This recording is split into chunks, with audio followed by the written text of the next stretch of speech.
Hi everyone!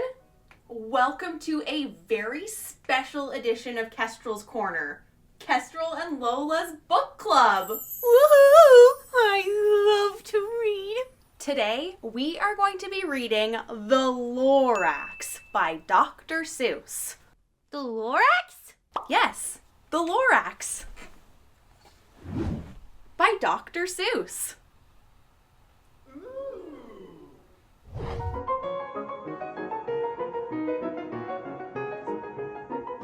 The Lorax by Dr. Seuss.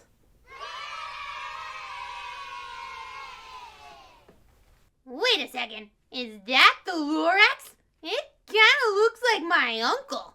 Is it my uncle? I don't know, Lola. Is it? I don't know. I don't think so. Okay, continue. Okay. The Lorax by Dr. Seuss. At the far end of town, where the grickle grass grows, and the wind smells slow and sour when it blows, and no birds ever sing, excepting old crows, is the street of the lifted Lorax. And deep in the grickle grass, some people say, if you look deep enough, you can still see today where the Lorax once stood, just as long as it could, before somebody lifted the Lorax away. What was the Lorax? And why was it there? And why was it lifted and taken somewhere from the far end of town where the grickle grass grows? The old Once-ler still lives there. Ask him. He knows. You won't see the Once-ler. Don't knock at his door. He stays in his lurkum on top of his store. He lurks in his lurkum, cold under the roof, where he makes his own clothes out of myth-muffered moof. And on special dank nights in August he peeks out of the shutters, and sometimes he speaks and tells how the Lorax was lifted away. He'll tell you, perhaps, if you're willing to pay. On the end of a rope, he lets down a tin pail, and you have to toss in 15 cents and a nail, and the shell of a great, great, great grandfather snail.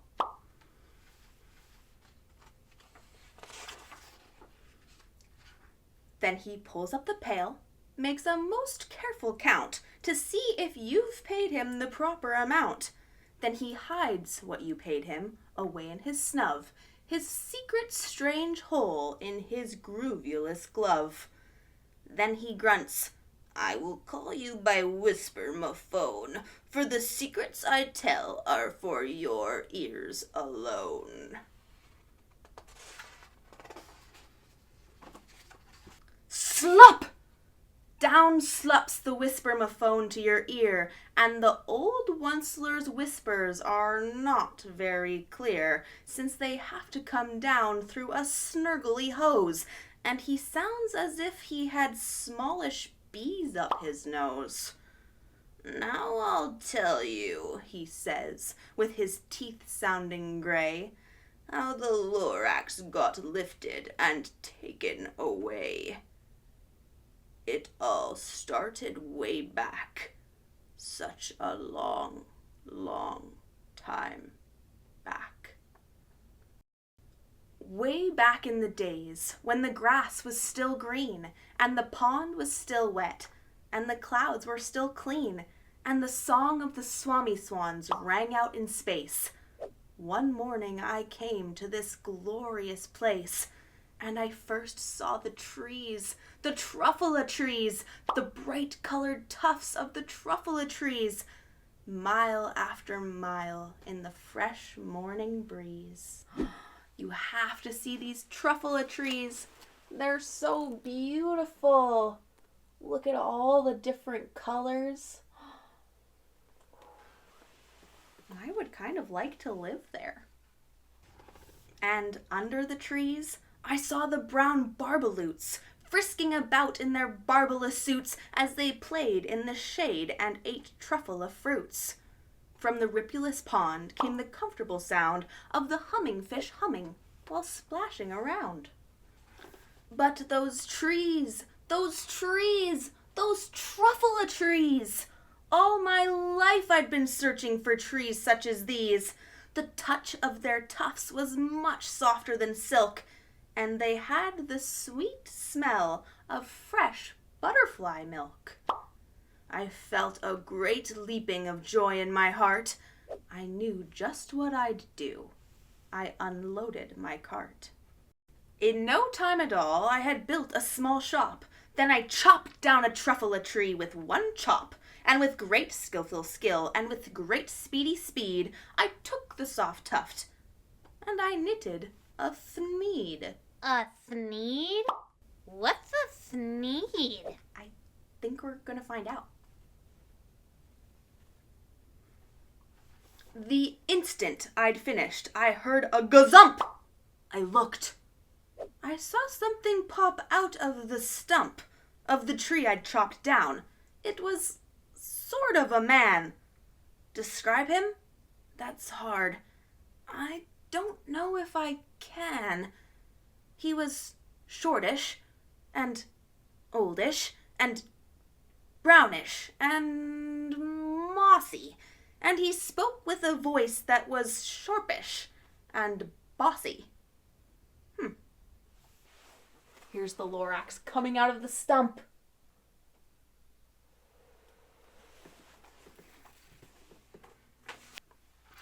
Mister, he said with a sawdusty sneeze, I am the Lorax. I speak for the trees. I speak for the trees have no tongues, and I'm asking you, sir, at the top of my lungs. He was very upset as he shouted and puffed. What's that thing you've made out of my Truffula tuft? Oh, I think that's the thneed. Look, Lorax, I said, there's no cause for alarm. I chopped just one tree. I am doing no harm. I am being quite useful. This thing is a thneed, the fine something that all people need. It's a shirt, it's a sock, it's a glove, it's a hat, but it has other uses. Yes, far beyond that. You can use it for carpets, for pillows, for sheets, or curtains, or covers, for bicycle seats. The Lorax said, Sir, you are crazy with greed. There is no one on earth who would buy that foul thneed. But the very next minute, I proved he was wrong. For just at that minute, a chap came along, and he thought that the thneed I had knitted was great. He happily bought it for $3.98. I laughed at the Lorax. You poor stupid guy. Stupid? That's a bad word. It is a bad word, but I'm just reading the book. Okay. I laughed at the Lorax. You poor stupid guy. You can never tell what some people will buy. I repeat, cried the Lorax, I speak for the trees. I'm busy, I told him. Shut up, if you please. That's another bad word. I know, Lola, but I'm just reading what's written in the book. I wouldn't say it in real life, I promise. I rushed across the room and in no time at all built a radio phone. I put in a quick call. I called all my brothers and uncles and aunts, and I said, listen here. There's a wonderful chance for the whole Once-ler family to get mighty rich. Get over here fast. Take the road to North Nitch. Turn left at Weehawken. Sharp right at South Stitch. And in no time at all, in the factory I built, the whole Once-ler family was working full tilt. We were all knitting thneeds, just as busy as bees, to the sound of the chopping of Truffula trees. Then, oh baby, oh, how my business did grow. Now, chopping one tree at a time was too slow, so I quickly invented my super axe hacker, which whacked off 4 Truffula trees at one smacker. We were making thneeds 4 times as fast as before. And that Lorax, he didn't show up anymore. But the next week, he knocked on my new office door. He snapped, I'm the Lorax who speaks for the trees, which you seem to be chopping as fast as you please.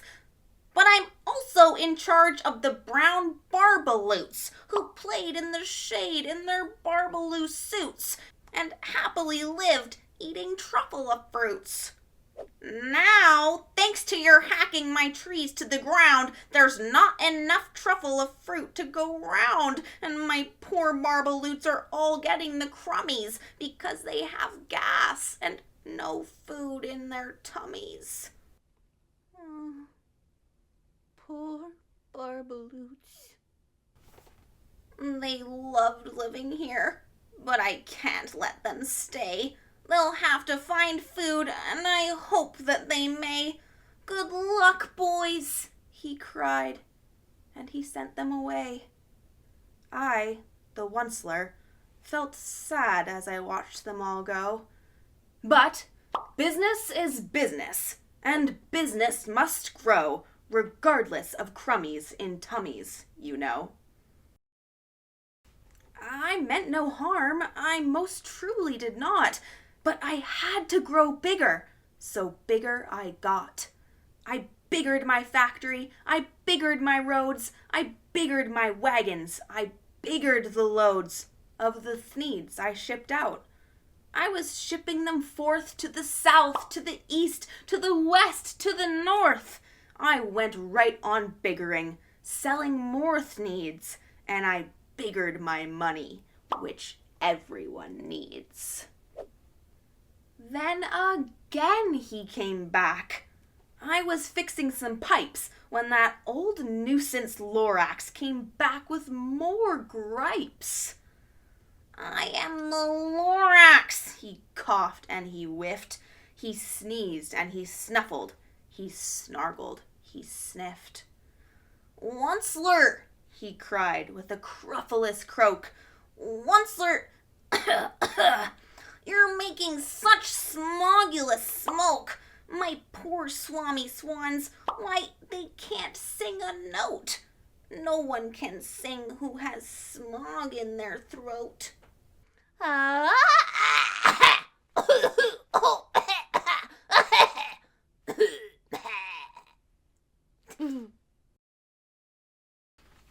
And so, said the Lorax, please pardon my cough.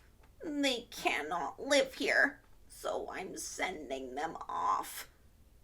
Where will they go? I don't hopefully know. They may have to fly for a month or a year to escape from the smog you've smogged up around here. Off they go, the swami swans, looking for fresh air. What's more, snapped the Lorax, his dander was up, let me say a few words about Gluppity-Glup. Your machinery jugs on day and night without stop, making Gluppity-Glup. Also Schloppity-Schlop. And what do you do with this leftover goo? I'll show you, you dirty old Once-ler man, you. I don't think he likes the Once-ler very much. I think you're right. You're glumping the pond where the hummingfish hummed. No more can they hum, for their gills are all gummed. So I'm sending them off. Oh, their future is dreary. They'll walk on their fins and get woefully weary in search of some water that isn't so smeary. Oh, no. And then I got mad. I got terribly mad. I yelled at the Lorax. Now listen here, Dad. All you do is yap and say bad, bad, bad, bad. Well, I have my rights, sir, and I'm telling you, I intend to go on doing just what I do. And for your information, you Lorax, I'm figuring on biggering and biggering and biggering and biggering. Wow. Kestrel, you really scared me. Sorry, I'm just getting into character of the Once-ler. And I have to keep going. Turning more Truffula trees into thneeds, which everyone needs.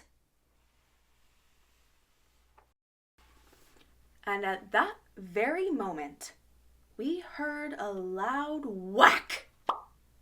From outside in the fields came a sickening smack of an axe on a tree. Then we heard the tree fall, the very last Truffula tree of them all. No more trees, no more thneeds, no more work to be done. So in no time, my uncles and aunts, everyone, all waved me goodbye. They jumped into my cars and drove away under the smoke-smuggered stars. Now, all that was left, 'neath the bad-smelling sky, was my big empty factory, the Lorax, and I. The Lorax said nothing, just gave me a glance, just gave me a very sad, sad backward glance, as he lifted himself by the seat of his pants. And I'll never forget the grim look on his face when he hoisted himself and took leave of this place through a hole in the smog without leaving a trace. Here he goes, through a hole in the smog, by Lorax. And all that the Lorax left here in this mess was a small pile of rocks with the one word, unless. Whatever that meant, well, I just couldn't guess. That was long, long ago, but each day since that day, I've sat here and worried away. Through the years while my buildings have fallen apart, I've worried about it with all of my heart. Do you think the Once-ler feels bad? I think maybe he does. But now, says the Once-ler, now that you're here, the word of the Lorax seems perfectly clear. Unless someone like you cares a whole awful lot. Nothing is going to get better. It's not.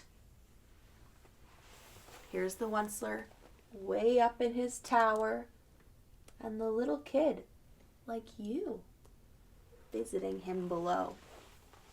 So catch, calls the Once-ler. He lets something fall. It's a Truffula seed, the last one of all. You're in charge of the last of the Truffula seeds, and Truffula trees are what everyone needs. Plant a new Truffula, treat it with care, give it clean water, and feed it fresh air. Grow a forest, protect it from axes that hack. Then the Lorax and all of his friends may come back. Wait, is that the end? The end. But what about the Lorax? Is he gonna come back? I don't know, Lola. What do you think? What do you think, friends? Let's talk about it. Lola has her thinking glasses on. Okay, Lola, so tell us what you think. I think that the Lorax could come back as long the Once-ler told them to do. And what did the Once-ler tell them to do? Well, he told them to plant the seeds and take care of the Truffula trees and make sure there's lots of clean water and fresh air. Yeah, good memory. That's exactly what the Once-ler told them to do. And what about you, my friends? What did you think about the story? Do you think the Lorax could come back? Why do you think he left? Do you think there's any hidden messaging in this story that we should know about? Is there a moral of the story? Meaning, is the story trying to teach us something? If so, what is the story trying to teach us? Basically, I think the main takeaway from the story is to make sure that we protect our environment, to make sure that it's a happy and healthy place for everything and everyone. Hey, that's kind of like what Cousin Lyonel says. Have you met Cousin Lyonel? Yes? No? Oh man, you gotta go check out our other episodes.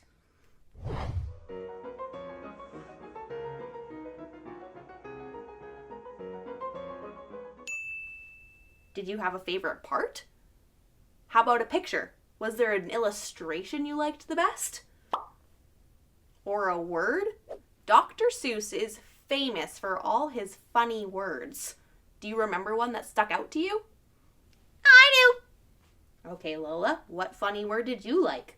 I liked the word miff-muffered-moof. That was a silly word. Did anyone have a favorite illustration? An illustration is a fancy word for drawing or picture. So was there a picture in this book that you liked the best? I do. Yes, Lola. I liked the picture of the beautiful forest. I told you I'd kind of like to live there.